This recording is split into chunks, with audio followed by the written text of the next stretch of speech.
Fulani sun shiga rudu. Canja suna da muke yana ɗaga musu hankali. Akwai yaro ɗansa sunansa Muhammad, ya canja Ahmad sunan ɗan, ya canja masa suna ya sa masa inuwa. Inuwa. Allah isa sunan ya bi shi.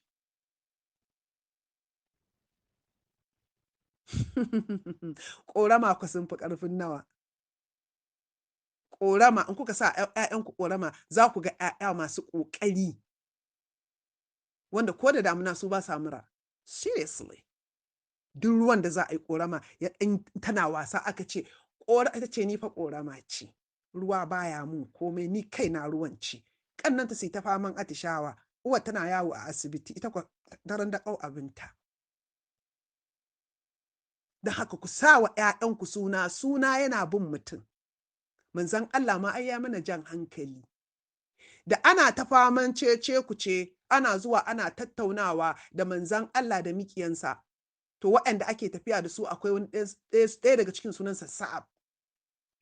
Manzon Allah ya tambaya ce, waɗanda suke tafiya wannan tattaunawa, negotiation ɗin nan ya sunansu, sai aka ce da wane da wane da wane da Sa'ab. Sai ce to Sa'ab ɗin nan ku canja sunansa ku sa masa Sahal. Aka canja aka sa masa Sahal, kuma da aka je aka daidaita ya ce to suna yana bin mutum, ni Alumbe ta bi ni ne wa Ubangiji godiya. Na san za ku ce to wanda ba ku ji ba da Allah Hajiya ai sauri ki faɗa wani to ai shi ne daunan wasa da hankalin Fulani nake so in ɗagawa hankali. Hajiya da azumin nan ni da azumi ba na jin yunwa bare ya ishi ruwa. Farau nake ɗirka fa ni ba na sahur, yasa ba na jin bishirwa ko yunwa. Kuma a cikin bishiyoyi nake. Lub da ni abina. Ina ‘yar ƙarama, gidanmu babban gida ne.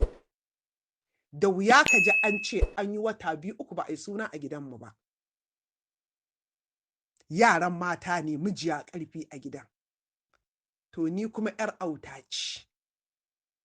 An kuma daɗe ana tsimaina in zo ban zo ba. Ran nan ɓil he gani na zo. He na zama kamar ‘yar tsana, kamar ‘yar dada. Kun gane, kamar Barbie, kowa so na ike yi. Ai daga ji kun san shagwababbiya ce. Dan Allah in ba dan ni shagwababbiya ba ce, na yi wannan gwagwarmayar in samu ɗaurin gindi a gurin mai gidana da dangina. An fasha zuwa gidanmu a samu babban wana a ce wannan ‘yar uwar taku da mahaifinku yana nan, tun da mahaifinku mutumin arziki ne, ƙaƙa za ku yi, ku bar Kiristoci su ka amfani da ‘yar uwarku, ita mace ce ba ta da hankali, ku ja hankalinta za ta ruguza musulunci. Sai ice musu, sai ice ku batta ta ruguza musulunci. Tana ruguzawa za mu je mu gina, in dai kun nuna min ta ruguza musulunci muku za mu je mu gina shi. Kai ka an ce ai to malam ai ba abin ba haka bane kaza, kace ku kyale ta. Idan dai da Allah take yaki ku kyale ta.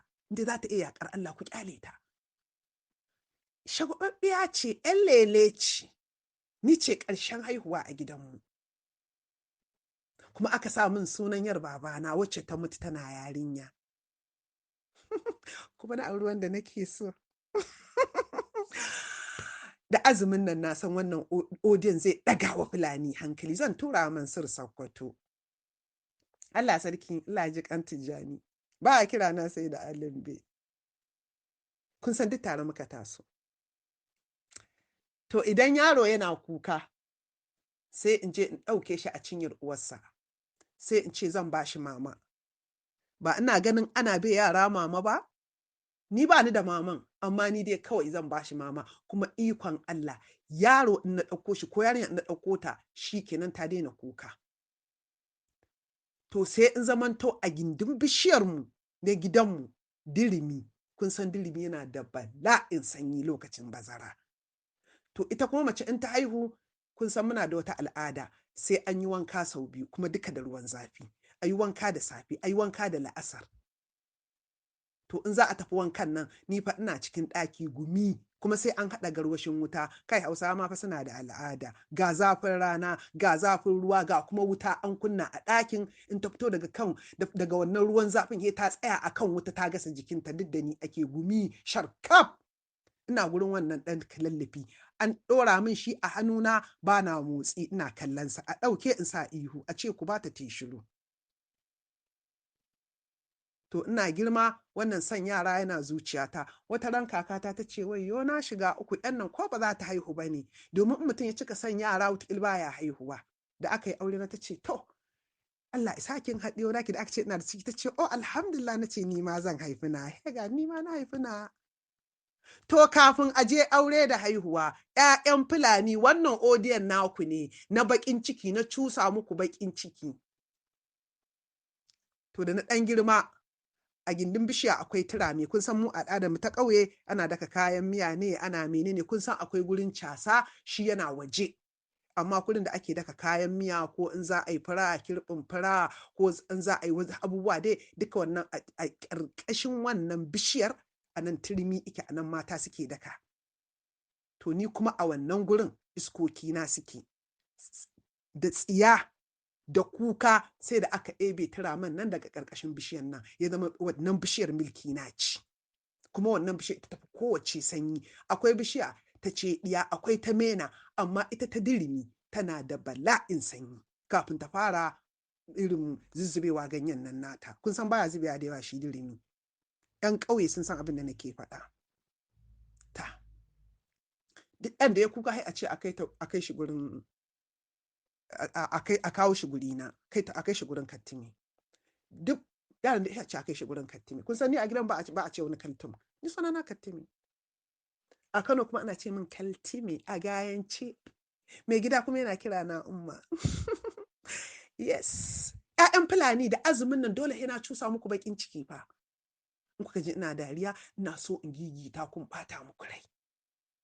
Ai ga miciji ba a nuna ja. In ka ji mutum yana ɓoye, yana cewa ai ni wane ne, ba a faɗar. Ni fa gidanmu ma ina faɗa, garinmu ina faɗa, digacinmu ina faɗa, hakiminmu ina faɗa. To me za ku je ku yi bincike ba? Kun san abin da isa na ga wani yaro ɗan Fulani ya ce ai sunan Kaltum da sunan Alumbe da Jitami ba sunan Hausa bane. Su dai ba a so a ce wacce take abin nan Bahaushiya ce, dan kar sauran Hausawa su taso. Hausawa sun taso, mata sun fara maganganu, sai dai ku yi haƙuri jikokin Fodiyo. To kuma shi kuma Fodiyo fa sunan musulunci ne. To ita wannan inuwar dirimi, dole mata za su zo su zauna a ƙarƙashin ta in zafi yayi zafi, don ba ta da hankaku. Duk Bahaushe ya san hankaku. To inuwar da ba ta da hankaku ana ce mata libliba, ko kuma inuwa mai liblib. Libliba, ko kuma a tafi waccan inuwar mai liblib a zauna a sha sanyi. Ana zuwa aka jefar da tabarma, sai ga mata kowa yi bacci, mai ciki ce tana bacci, mai goyo ce dan yana bacci, ita ma tana bacci, tsohuwa ce, kowa dai ana kwance. To wannan bishiya sai ta zama ma bishiya ta ce. Na hau kai, ko ina zaune a ƙar, duk wanda i zauna in na fara bala'in kuka, sai baba izo ce dan Allah ku bar mata bishiyar nan. Duk bishiyar gidan nan sai a wannan ku bar mata. Saboda na faɗa muku ni shagwaɓaɓɓiya ce, kuma duk shagwaɓata ina kuma ube ɗin mahaifana. In aka ɗora kara aka ajiye shi, aka ce karki tsallaka, ba na tsallaka. Shi yasa nake ce muku duk wanda ya tsine ba ta bi ni ba. Ni mahaifina sun mutu su ne min albarka, ku je kyawa ku yi tambaya. I'm very obey to my family, to my parents. Don haka ina so in ja hankalinku. Sai kakata idan ta zo bata same ni ba, sai ta ce ina Alumbe. Ina Alumbe. Wannan inuwar sai ta zama nici. Domin inuwar in bana nan ba ta daɗi. Su kansu manyan da nake faɗa, nake kuka kar su zauna, sai dai ƴaƴansu. Uwa fa da ƴaƴanta, na hana uwar kuma na ebo ƴaƴanta na ajiye.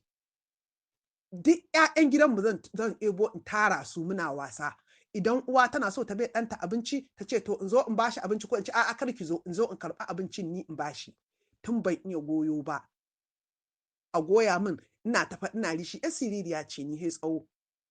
A ce kar fa ki faɗi. Har in an goya min in zauna, yaro in yana kuka sai a ce zo a goya miki. In na goya na fara jinjina shi kenan sai ya bacci. To sai na zama ni ce uwar yara. To wannan bishiya libliba ko liblib, sai kakata take ce min Alumbe, inuwa da take tara ƴaƴa wanda suke in suka zauna a gurin ta ba sa kuka. Sunan Alumbe daga wannan guri isa ni. Don haka